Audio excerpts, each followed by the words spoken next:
After months of anticipation, VHS Early Access is finally upon us, which means a whole new wave of teens and monsters are on their way to the video store. If you've never played an asymmetrical game before, or even if you're a veteran of the genre, there is a lot to learn when renting out your first movie. But don't worry, in this video, I'm going to go over the fundamentals of the game, along with some tips and tricks to help you make it past the first act and be the final girl or boy you know you can be. I've been playing VHS for well over a year now, since the very first Family and Friends developer playtest, and I still discover new ways to improve each and every time I play. The game is a deceptively simple deathmatch of 4 teens versus 1 monster. There is no escape, only death!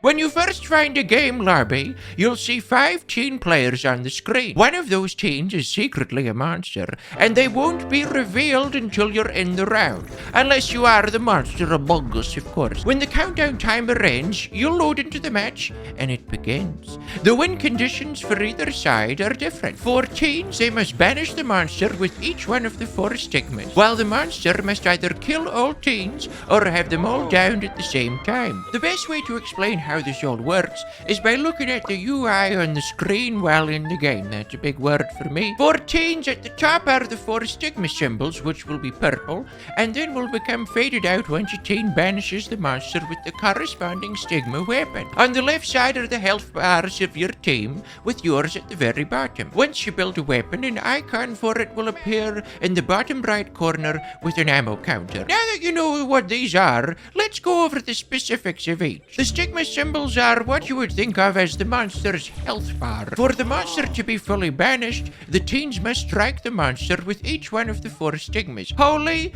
cursed, shock, and fire. Once the stigma strike occurs, that stigma symbol at the top of the screen will fade out, letting the team know it's been completed. If you have a weapon for a stigma that is already faded out, your weapon will not banish the monster if you hit them with it. Instead, it will stun them for a short duration. Each stigma has 2 crafting stations on the map, making for a total of 8 stations. At each station, you are able to build 3 different types of weapons per stigma once you have unlocked them all.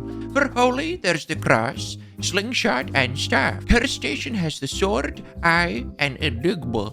The shock station has the ray gun, RC copter, and shock sphere, and the fire station will have the flamethrower, firebomb, and solar flare. So, which one to build? The game makes this very simple for you by only having the cross, sword, ray gun, and flamethrower available at the start, with the other weapons becoming unlocked as you build weapons over the matches you play. All of the starter weapons are strong as the later weapons, so they're all good in different situations. Don't worry about missing out on anything, it's fine. After unlocking all of the weapons, you'll find yourself gravitating towards different ones based on your playstyle or which monster you're up against. The stigma stations will always spawn in certain areas on a map, but have variations on the exact spot they will appear in.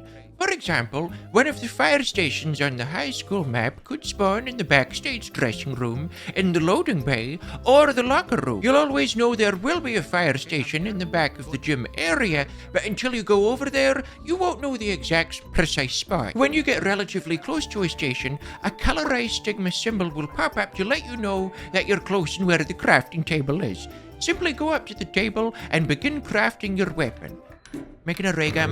While building, you'll need to hit intermittent skill checks that become progressively faster each time they appear. There is no time limit to hit them once they appear, so take your time to get used to hitting them. The skill check speed will increase the more skill checks you receive over the course of the match, and the speed does not reset at different tables, so be careful.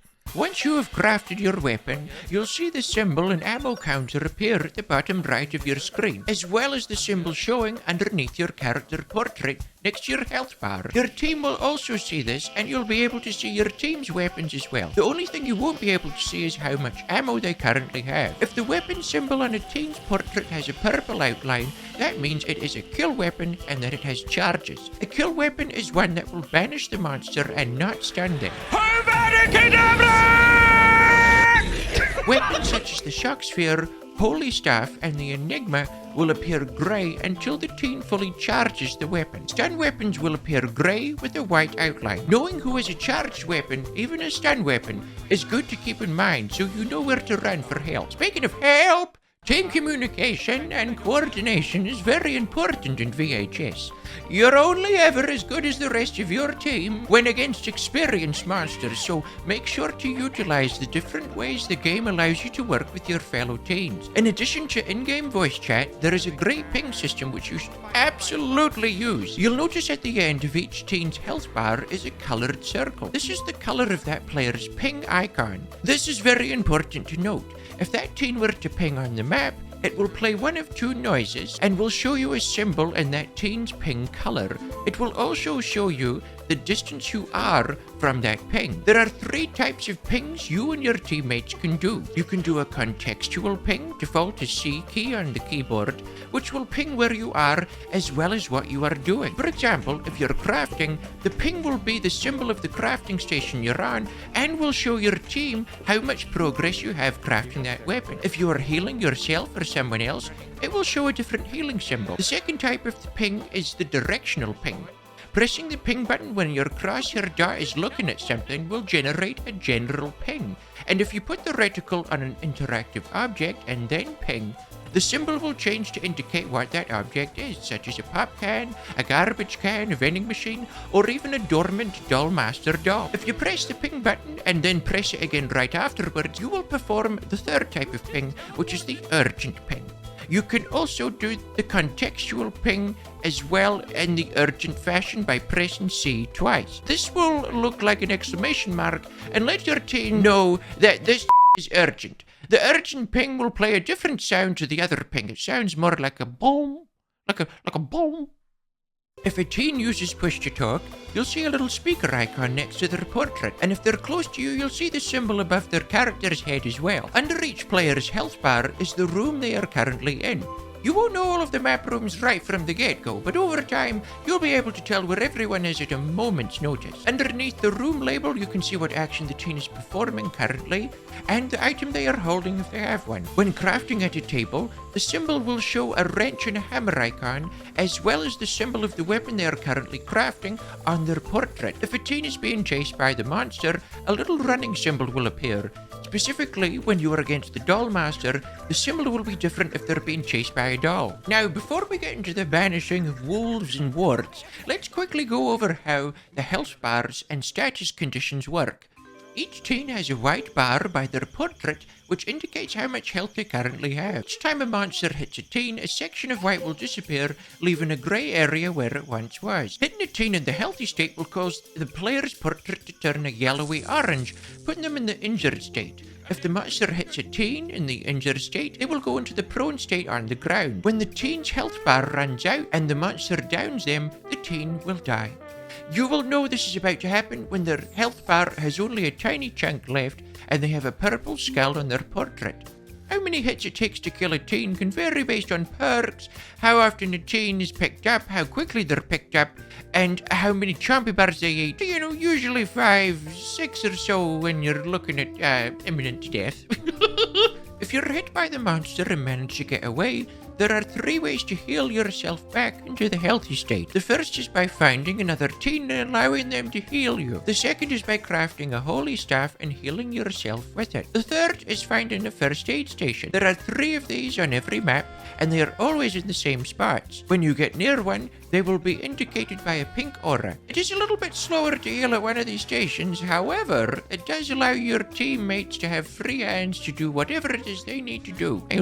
Like searching through a rubbish bin or whatever. If you didn't get away from the monster after the first hit and you're hit again, down you go into the prone state. When you are downed, you will slowly lose health from your health bar. To stop this from happening, another teen will need to come over and help you get off the ground as soon as possible.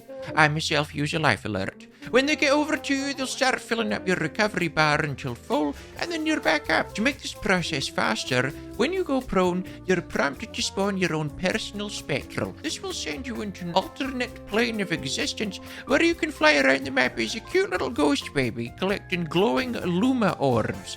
Each orb will fill up your recovery bar bit by bit. The bigger the orb, the more progress you make on the bar. Filling up the recovery bar means the team that comes to help you off the ground won't have to spend as much time filling the recovery bar all the way up by themselves. So what happens when you die? When the monster gets the final hit on you and your health bar is depleted, you'll go down for good and your teammates will no longer be able to revive you. But it's not over yet! From here you can spawn your spectral again and search the map for a box that contains the Book of the Dead! The book will allow a teammate to bring you back to life for another chance at the fight. To find it, use your ghost baby to scour all of the rooms on the map and listen very closely for the noises it makes. It makes a sort of ghostly ghost noise that sounds sort of like this. It's like a whoa. You play with me. You'll be able to hear it when you get in close proximity. You'll get used to it, son. Now make sure to be very thorough when looking for the book, as it can spawn in many locations and can be hidden even underneath furniture. Once you've located the box, aim your crosshair at it and ping. An aura of the box will now be visible to all of your teammates. Opening the box requires a small minigame of rotating circles into the right slots and makes an audible clanking noise the monster can hear if they're close by. When the book is collected, the teen can go to your body and resurrect you, which takes about 8 seconds if uninterrupted. You'll come back from the dead as a zombie, which is very festive. There is only one Book of the Dead per match, so once it's used, that's it. No more zombie. It can also be found by chance at any time while the teens are all alive, although it doesn't make any cute little ghost noises. Oh, and one more thing to consider about health states is the monster's Enrage Mechanic.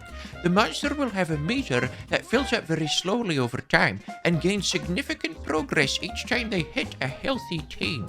It usually takes a monster 3 hits on 3 different healthy teens to become fully enraged. When the meter is filled, the teens will receive a warning that the monster is enraged, meaning the next hit on a teen will send them into the prone state whether they are healthy or not. The enraged meter can be reset by the teens banishing the monster, stunning them, or when the monster hits an injured teen. An enraged monster will also lose their enraged status, and the meter will empty once they down a teen, whether healthy or not. Now that we've gone over what's on your screen, let's talk about the monsters you're going to be going up against and how you can deal with each of them. At the time of making this video, there are currently 3 monsters in the game: Werewolf, W.A.R.T, and Dollmaster.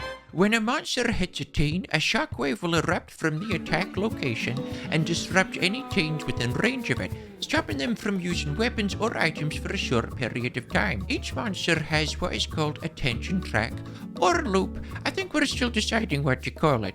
What?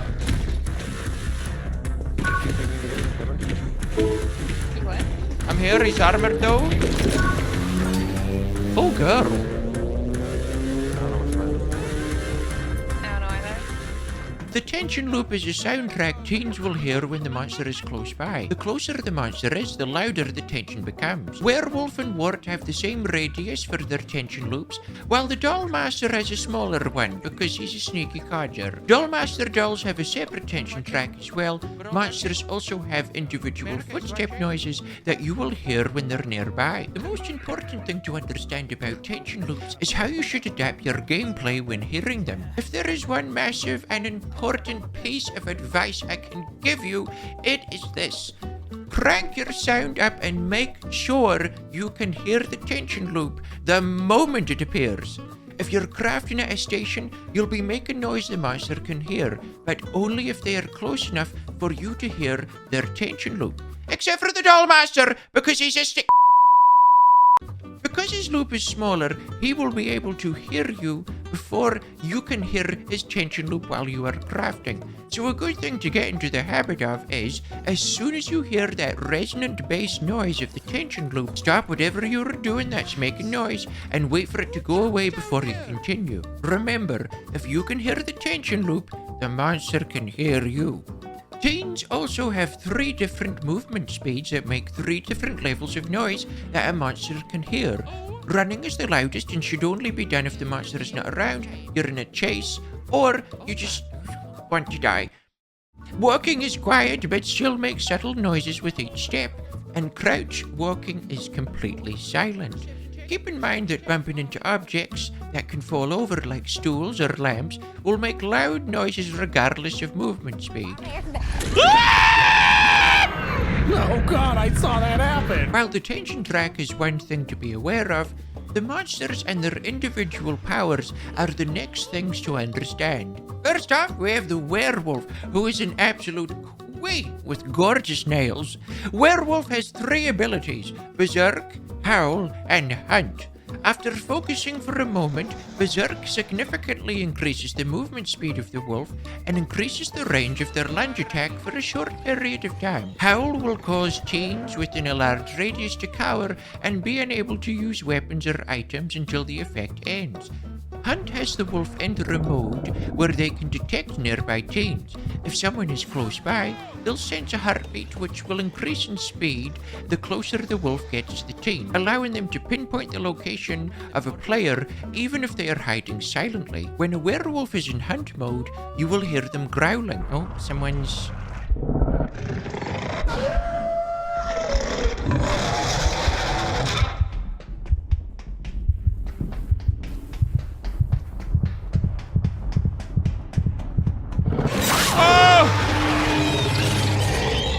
If you're at a crafting station and a wolf comes near you while hunting, they will eventually find you. So it's best to just book a flight out of there as soon as you hear them coming for you. Countering Werewolf's howl ability can seem difficult at first, as a natural player's team instinct is to group up with everyone who has a weapon for safety. You'll want to do the opposite of this and have someone outside of howl range ready with a weapon and try to get the wolf to chase someone over to the arm teen after howling.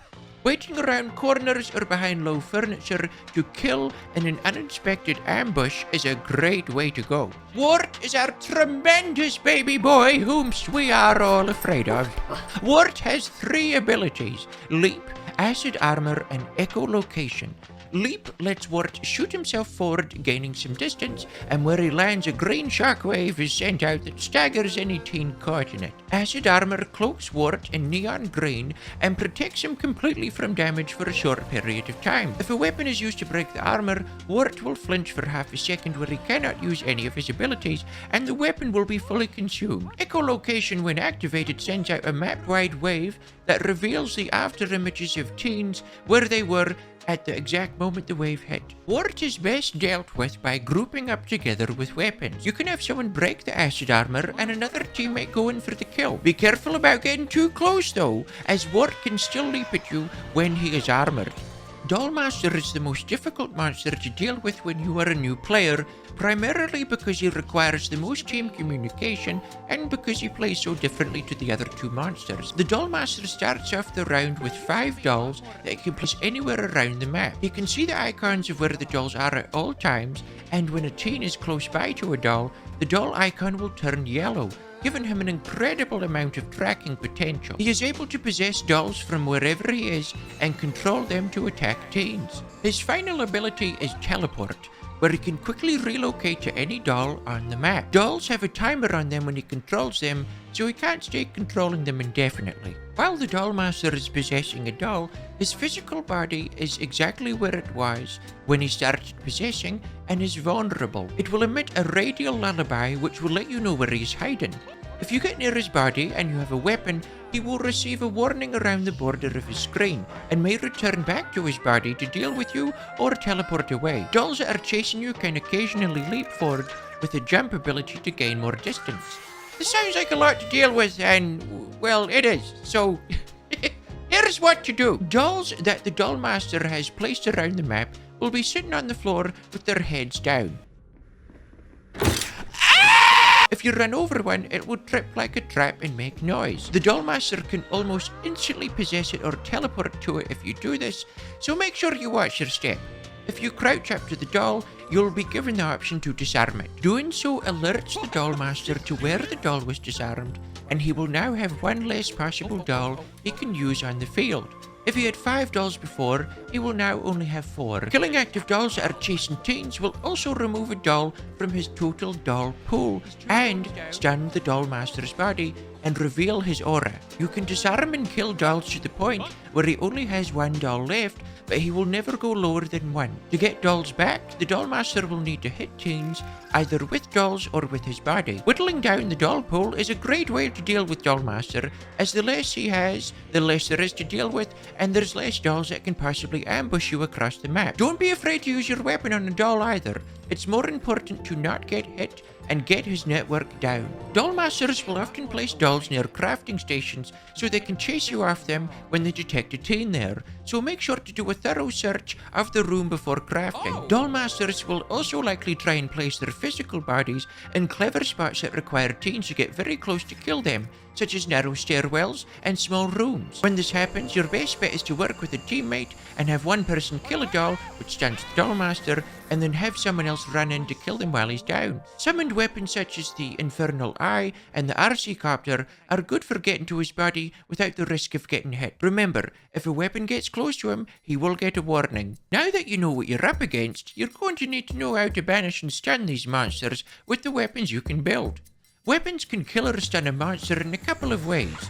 Some require you to fire consistently on the monster for a short duration, such as the Flamethrower, while others, such as the Shock Sphere, just need a single hit on the monster for an instantaneous KO. Each weapon has a different playstyle that you'll need to get used to over time, and they require you to use them in different ways to secure the banish or the stun. For the sake of simplicity, I'll go over how the 3 starting weapons work. All 3 of the starting weapons require you to fire on the monster directly for a minimum of 2 seconds uninterrupted. As you do this, you'll see the weapon stigma icon at the top of the screen begin to fill up, and once it hits the top, the monster will be banished or stunned, and your weapon will be fully consumed no matter how much ammo you had left. You'll also see a coloured outline around the monster as you attack them to let you know that your weapon is connecting with them. While this outline is active, the monster will move at a reduced speed and will be unable to use any of their abilities.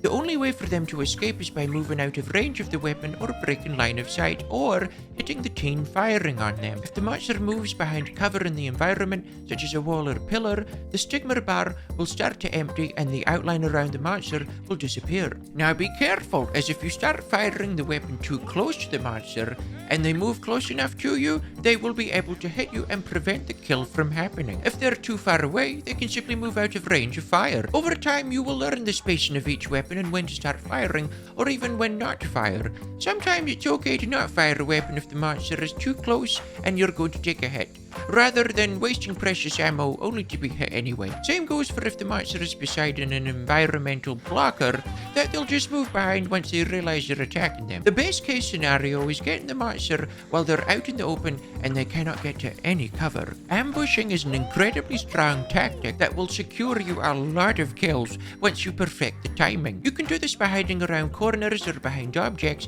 and waiting for the unsuspecting monster to get within range. Best ambush spots are ones where you can get a clean line of sight and the monster has no protection. Great examples of this are at the top of stairs, such as the lobby stairs on hotel or the stairs coming up from the basement on high school. Behind desks, like the reception desk in the lobby on facility, or the workbenches in woodshop on high school, or even large objects. The central fountain on hotel is a great one to crouch behind. If a monster is playing very defensively and only engages in fights near cover, you'll need to work with a teammate to pincer from multiple angles so they cannot shift around cover, such as a pillar. A reminder that if W.A.R.T has his armor active and you fire on him, he will be slowed, but he will still be able to use his leap ability. For weapon specifics, let's start with the cross.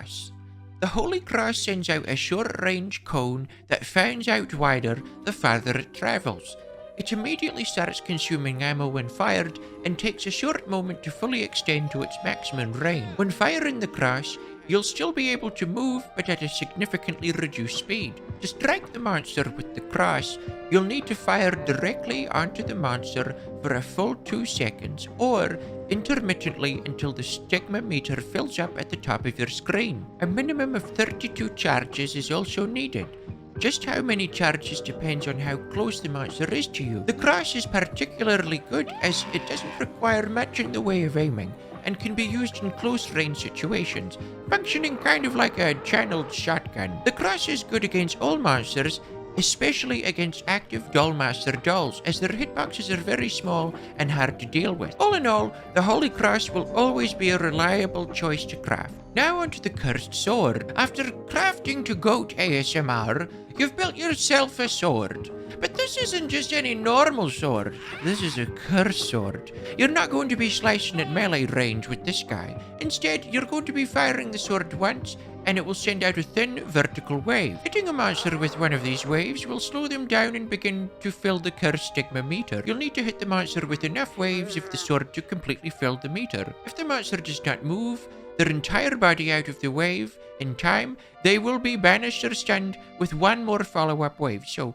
2 slices, they don't move, they dead. This doesn't always happen though, so you'll want to plan to hit the monster with 3 to 4 direct hits to fill up the cursed stigma meter. The waves have a considerably long range and a quick travel time, each swipe taking you about half a second to perform. The sword takes a bit of practice to get used to, but once you've got the rhythm down, it can be very effective for keeping monsters at bay and protecting your teammates. The sword is particularly good against W.A.R.T, as if you're able to effectively slice while running, you can slow him down from a distance during his acid armor duration. Next is the ray gun. The ray gun is the starting weapon for the shock stigma and fires long-range electric zappy projectiles. Because they are projectiles, they take a bit of time to reach their target, so understanding how to lead your shots when firing will take a little while to get used to. If you land 9 consecutive and constant shots on the monster, you've got your kill. The ray gun starts with 28 ammo by default. It's a good all-rounder weapon because of the long range and quick firing rate, but definitely takes some practice and learning to be patient when you choose to shoot. Those 28 shots will disappear very quickly when you panic and electrify everything in the cafeteria except for the werewolf. Finally, we have the Flamethrower. The Flamethrower fires a short, medium-range stream of flame that will slow and damage the monster. It will take a constant stream of about 25 charges to kill the monster. When you press the fire button, the weapon will take about half a second to send out the stream, and then a moment longer to extend to its full range. Moving the stream side to side is somewhat slow, so be wary of using it against monsters with a lot of speed, such as the werewolf, who can maneuver around the stream while berserking, or dolls, which can be little when you're small and nimble. Now that we've covered the starting weapons and the monsters, let's go over the rest of stuff that you're going to see in game and how they affect the match. When you're waiting in the lobby, you'll see a prize box slot at the bottom right corner. Here you can equip a number of different things to bring into the round that range from physical items to use, boosts to your XP points, modifiers on how and where you spawn, as well as map offerings to send you to a specific map. Monsters can also bring plagues that, when consumed in the round, will give them various effects such as filling the rage meter faster or making prone teens lose health faster. In any match, you may come across an item that you can pick up. They kind of shine on the ground to let them know they're ready for you. I found a chompy bar.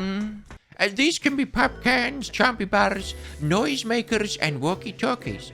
Pop cans give you a short burst of speed a moment after consuming them, making them very useful for getting out of dodge quick when getting chased. I don't know what dodge is or why we're getting out of it, but trust me, when you're getting chased, you gotta get out of there.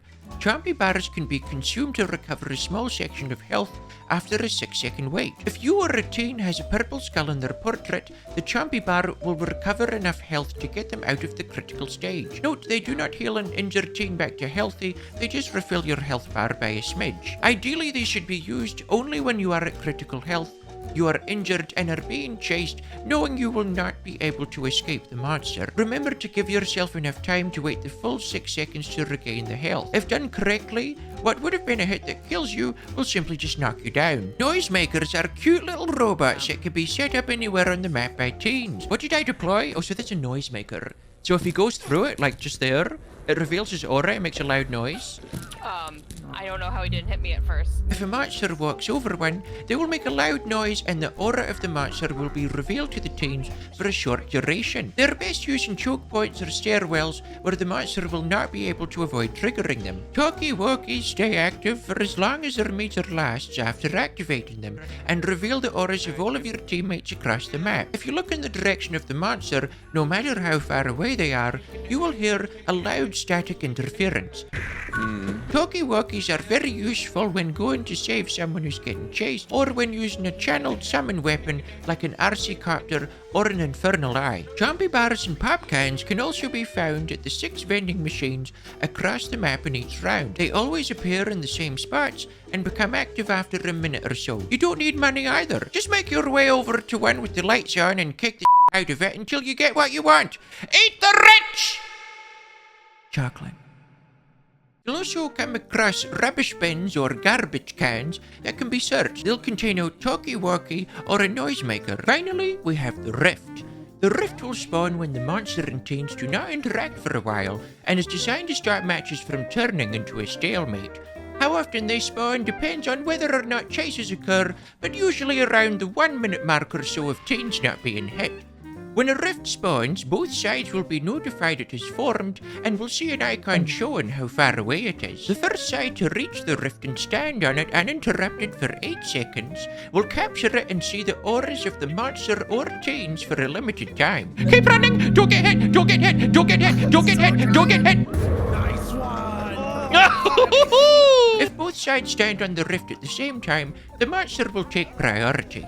Capturing the rift also sends out a disruption wave, just like the one released when a monster hits a teen, and will stop monsters and teens in the radius from using weapons or abilities for a short duration. If no one takes a hit during the rift's aura reveal, and more time passes with no interaction, a super rift will form.